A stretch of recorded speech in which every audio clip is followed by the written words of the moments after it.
Hello there. This is an astrological forecast for Leo for the month of May 2010. And this also applies if you have a Leo ascendant. So Leos, the focus of this month for you is going to be your work, your career, your friendships and your relationships.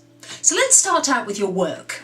We've got the Sun in the 10th house of career until about the 20th of the month. So this is really shining a light for you on your career, on your reputation, on what you're doing. It's a great time to get along in your career, to find a new career, to shine the light on an existing career. But it's certainly putting energy and energizing you in that area, and also making you more in the limelight in your career, and which is great for Leos. We've also got Mercury retrograde until about the 10th, 11th of the month. That's also in your career house. So it's a time, particularly for those first 10, 11 days, for you to be reflecting on your career, to be thinking about your career carefully, to be strategizing, to be thinking about whether you're going in the direction you want to. Do you want to make some changes? This is all the reflective period. Now, when Mercury goes direct after about the 11th of the month, that's when you can start communicating those changes. If you've come up with things that you want to change, that's the time that you can communicate those changes and people are going to listen to you. Also a good time for getting a message over. If you need to get a serious message over, great time to do it, particularly while Mercury is in Taurus in your 10th house.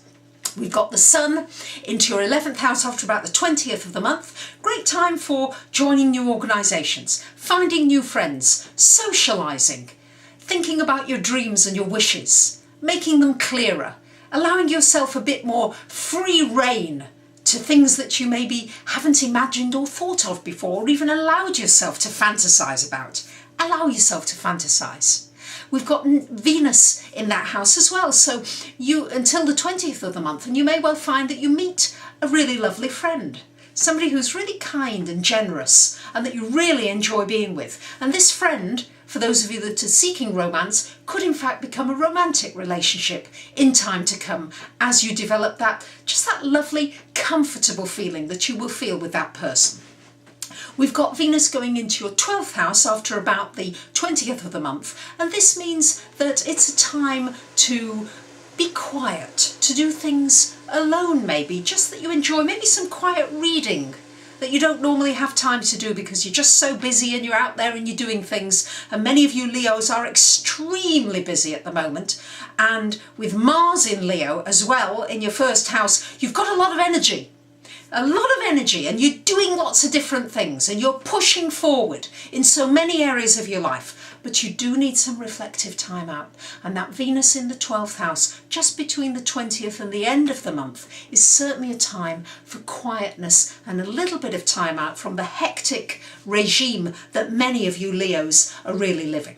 Yes, we've got that Mars in the first house, so you are making progress. It's certainly a time to keep going forwards, to make a lot of progress and to push beyond boundaries, to push outside of your comfort zone.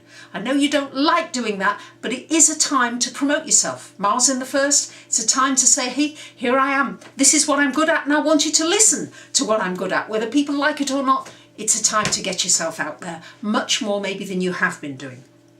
With Pluto in your 6th, many of you are experiencing big changes connected with your work, the routines connected with work, and also changes connected with your health. It is important that you do take care of your health at this time and have routines in place that support your physical, mental and emotional bodies.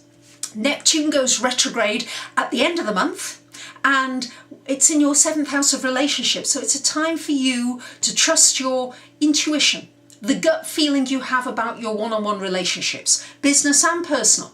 And it's a time to reflect on them, think about them, but trust your intuition. If your intuition is telling you something's not right, trust it. Don't go the logical way, because the retrograde of Neptune at the end of the month won't give you clear judgment, but the intuition will. So that's the best way to get in touch with it.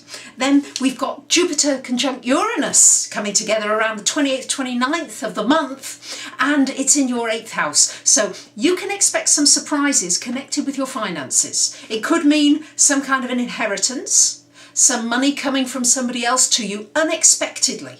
but some kind of a disruption to your routine connected with finances. And it could be something really good. So stay open to it. Stay prepared. Be careful that you don't go out spending loads of money, particularly for the first 10, 11 days of the month. That's not the time to do it while Mercury is still retrograde. After Mercury has gone direct, then you can start spending a little more money if it's within your means. So it's a month of looking at your dreams, your visions, your friendships, yourself, ploughing forward, your work situation, your career and your health.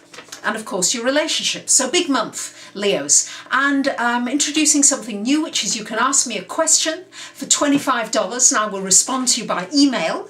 Take a look at my website if you'd like some more information. I also offer general readings and in-depth relationship, financial readings, and take a look at my website and do get in touch if you'd like to. I'd love to hear from you. Thanks so much for listening and have a great month. Bye for now.